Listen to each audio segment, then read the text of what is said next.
दोस्तों नमस्कार, आप देख रहे हैं वायरल सच। स्वागत है एक बार फिर से आज की बड़ी और ताजा खबरों में। आपको बता दें कि किसानों ने कर दिया बड़ा ऐलान। अंतिम सप्ताह में युवा अन्नदाताओं के हाथ में होगी कमान। केंद्र के साथ राज्य सरकारों पर बड़ा हमला बोलने की तैयारी। वहीं टीएमसी नेता मदन मित्रा ने बीजेपी पर बोला जोरदार हमला।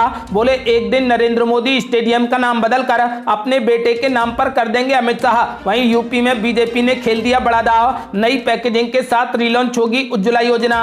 इस बार सिलेंडर और गैस स्टोव मिलेंगे बिल्कुल फ्री। वहीं यूपी चुनाव में महान दल के साथ समाजवादी पार्टी की सियासी हुंकार, सामने आया बड़ा नारा। वहीं यूपी में 2 लाख गांव में वॉलंटियर्स को खड़ा करेगी बीजेपी। राष्ट्रीय अध्यक्ष जेपी नड्डा ने कर दिया बड़ा ऐलान। वहीं 5 राज्यों के विधानसभा चुनावों में जुड़ेगा एक और नई पार्टी का नाम। सुप्रीम कोर्ट के कुछ वकीलों ने बनाई हिंद साम्राज्य पार्टी। वहीं रैली की छूट और मुहर्रम पर पाबंदी। मौलाना कलवे जवाद ने योगी सरकार पर उठा दिए सवाल। वहीं त्रिपुरा में ममता बनर्जी के भतीजे अभिषेक बनर्जी का जोरदार विरोध। भाजपा कार्यकर्ताओं ने दिखाए काले झंडे। वहीं संसद का मानसून सत्र आगे बढ़ाने की उठी मांग।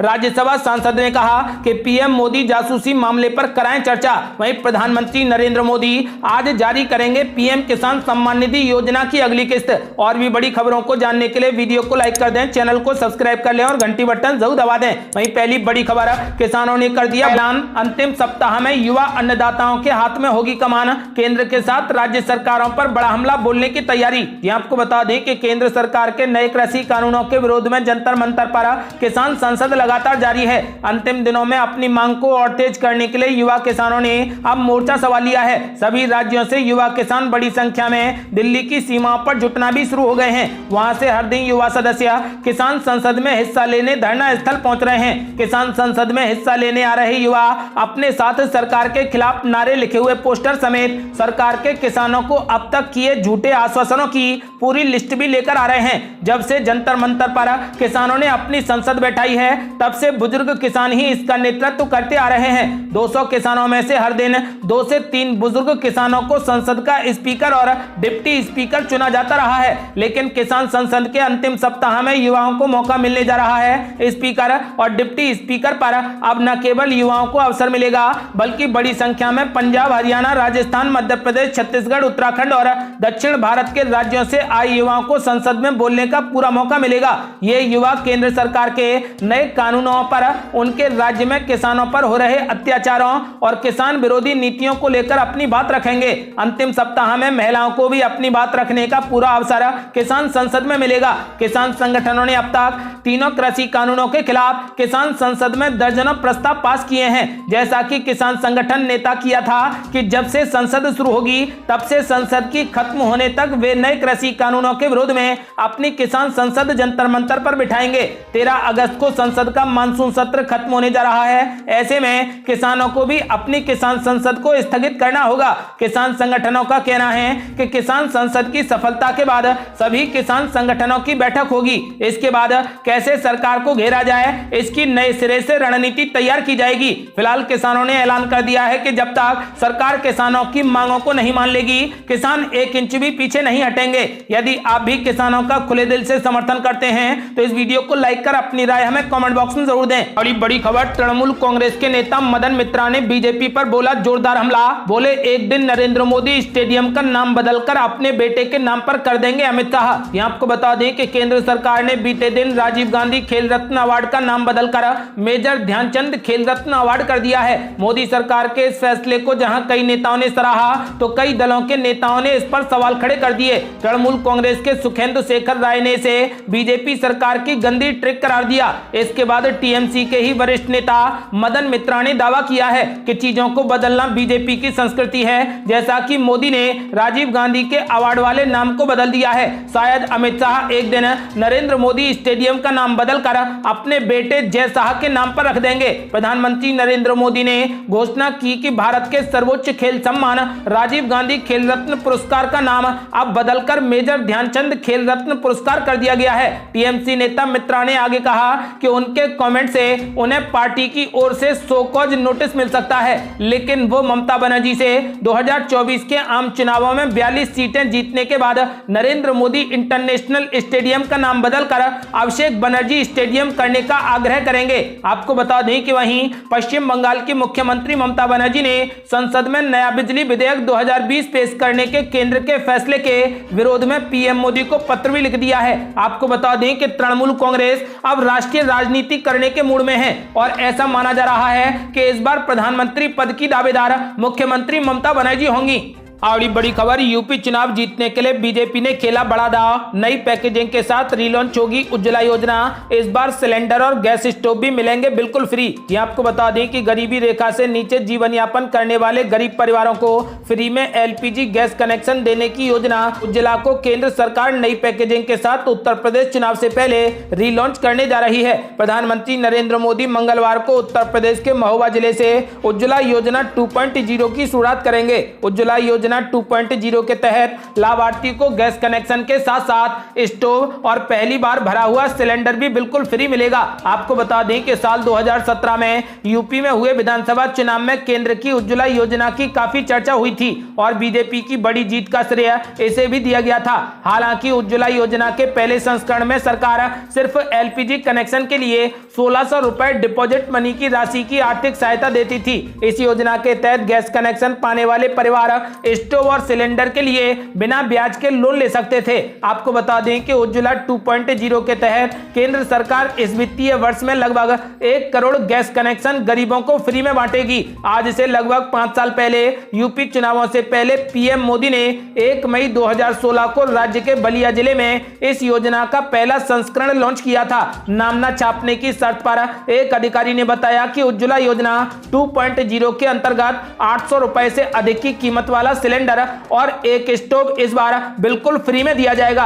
और ये बड़ी खबर, यूपी चुनाव में महान दल के साथ समाजवादी पार्टी की सियासी हुंकार, सामने आया बड़ा नारा। ये आपको बता दें कि उत्तर प्रदेश में अगले साल होने वाले विधानसभा चुनाव की तैयारियां अब जोरों पर हैं। यूपी की सत्ताधारी पार्टी बीजेपी जहां पहले से एक्शन मोड में है, तो वहीं सूबे के बाकी राजनीतिक दल सपा और बसपा भी पूरे दमखम के साथ वोटरों को रिझाने और अपनी पार्टी के पक्ष में बड़ा माहौल बनाने की पूरी कोशिश कर रहे हैं। अब इसी सिलसिले में साइकिल रैली के बाद समाजवादी पार्टी ने भी छोटे दलों के साथ गठबंधन की शुरुआत कर दी है। यूपी चुनाव के लिए बीजेपी की तर्ज पर अब समाजवादी पार्टी भी छोटे छोटे दलों की अहमियत समझते हुए उन्हें अपने साथ जोड़ रही है। इस मुहिम के तहत अब सपा ने चुनाव पूर्व गठबंधन की शुरुआत महान दल के साथ कर दी। लखनऊ स्थित समाजवादी पार्टी के दफ्तर में महान दल का कार्यकर्ता सम्मेलन आयोजित हुआ। इस दौरान अखिलेश यादव और महान दल के अध्यक्ष केशव देव मौर्य भी मौजूद रहे। आपको बता दें कि रोहिलखंड और पश्चिमी यूपी के कुछ जिलों में सक्रिय महान दल अपनी बड़ी ताकत होने का दावा करता है। महान दल के साथ हुए आज के आयोजन में महान दल के अध्यक्ष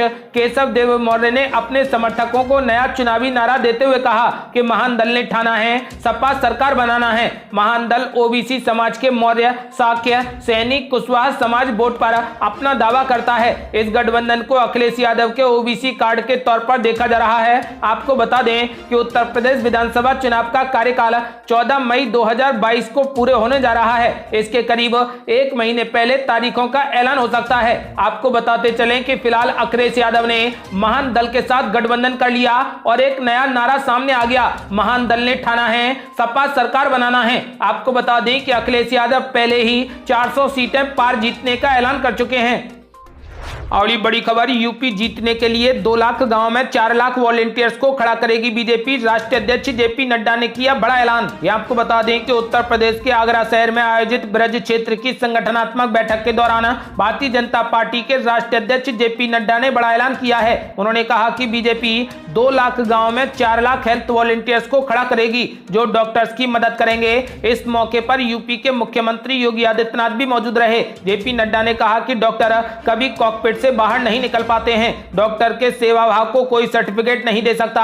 उनका संतोष ही उनका सबसे बड़ा सर्टिफिकेट है। कोरोना काल में आप सभी डॉक्टरों ने और आप सभी लोगों ने जिस तरीके से मानवता की सेवा की है उसके लिए आप सभी को धन्यवाद। आप सब लोग बधाई और शाबाशी के पात्र हैं क्योंकि जिस तरीके से आप काम में जुटे हैं इसका एहसास बहुत कम लोग कर सकते हैं। मेरे घर में सभी डॉक्टर हैं इसलिए मुझे पता है कि डॉक्टरों की व्यथा क्या होती है। जीवन और मौत से जूझने वाले को जीवन देने का काम एक डॉक्टर ही करता है। बीजेपी अध्यक्ष जेपी नड्डा ने कहा कि मैं पिछले 1.5 साल से डॉक्टरों के परिवार की जो मानसिक स्थिति रही है उसे महसूस कर सकता हूं। हमने कोरोना संकट में कई डॉक्टरों को खोया है, इसलिए हमने तय किया है कि 2 लाख गांव में बीजेपी के हेल्थ वॉलेंटियर्स खड़े किए जाएंगे, यानी हर बूथ पर 2 वॉलंटियर्स भेजे जाएंगे, उनको कोरोना किट भी दी जाएगी। जेपी नड्डा ने नाम लिए बिना कांग्रेस पर जोरदार निशाना साधते हुए कहा कि अच्छे लोगों के आने और बुरे लोगों के जाने से बड़ा फर्क पड़ता है। साल 2014 के बाद देश भर में 150 मेडिकल कॉलेज खुले हैं, जिसमें से 30 सिर्फ यूपी में खुले हैं। इसके अलावा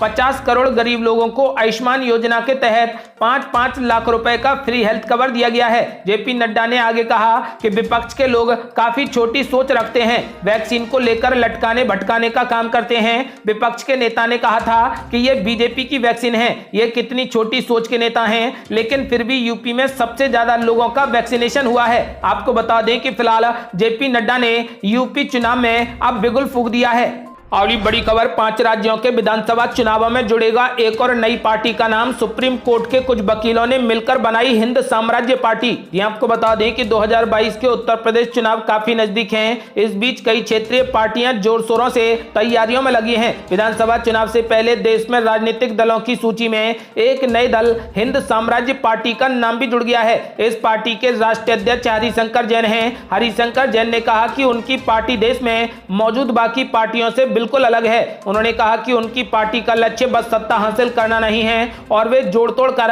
राजनीति में कोई पद लेने नहीं जा रहे। हरिशंकर जैन ने यह भी स्पष्ट कर दिया है कि उनकी पार्टी भी चुनाव मैदान में उतरेगी। आपको बता दें कि एक बार फिर से एक नई पार्टी अब विधानसभा चुनाव में उतरेगी, यानी यूपी में एक नई पार्टी का गठन कर दिया गया और यह पार्टी सुप्रीम कोर्ट के कुछ वकीलों ने मिलकर बनाई है और उन्होंने इस पार्टी का नाम हिंद साम्राज्य पार्टी रख दिया है।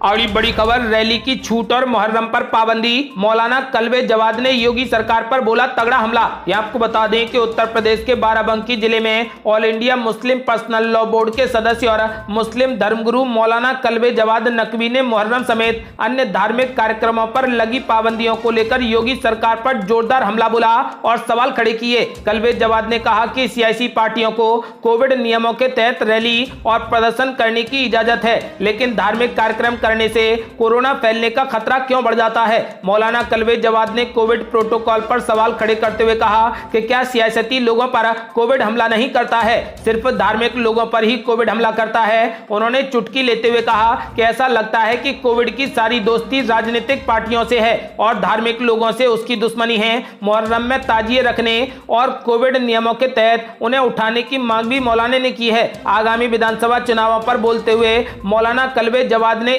इशारों में असदुद्दीन ओवैसी के मंसूबे पर सवाल खड़े किए हैं। उन्होंने कहा कि ओवैसी मुसलमानों के जज्बातों को उभारते हुए नुकसान पहुंचा रहे हैं। सारे मुस्लिम अगर एक भी हो गए तो भी सिर्फ 20% ही रहेंगे। आपको बता दें कि ओवैसी का नाम लिए बिना मौलाना कल्बे जवाद ने कहा कि मुझे ये बताएं कि वे साहब जो भड़का रहे हैं, सब मुस्लिम अगर एक हो गए रहेंगे सिर्फ 20%, 40% नहीं हो जाएंगे। इसका नुकसान ये होगा कि अपने खिलाफ सबको भड़का देंगे। इससे इच्छा है कि आपस में प्यार मोहब्बत से चुनाव लड़ना चाहिए। हम लोग ऐसे लोगों को चुनाव जिताएं जो हिंदू मुस्लिम एकता का ख्याल रखें। आपको बता दें कि फिलहाल उन्होंने योगी सरकार पर ऐलान किया है कि योगी सरकार ने मुहर्रम पर तो पाबंदी लगा दी, लेकिन रैलियों को छूट क्यों दे दी। और बड़ी खबर, त्रिपुरा में ममता बनर्जी के भतीजे अभिषेक बनर्जी का तगड़ा विरोध। भाजपा कार्यकर्ताओं ने दिखाए काले झंडे। ये आपको बता दें कि त्रिपुरा में तृणमूल कांग्रेस युवा मोर्चा के नेताओं पर कथित हमले के बाद पार्टी के राष्ट्रीय महासचिव और मुख्यमंत्री ममता बनर्जी के भतीजे अभिषेक बनर्जी आज त्रिपुरा दौरे पर हैं। इस दौरान अगरतला पहुंचते ही उन्हें भाजपा कार्यकर्ताओं के विरोध का सामना करना पड़ा।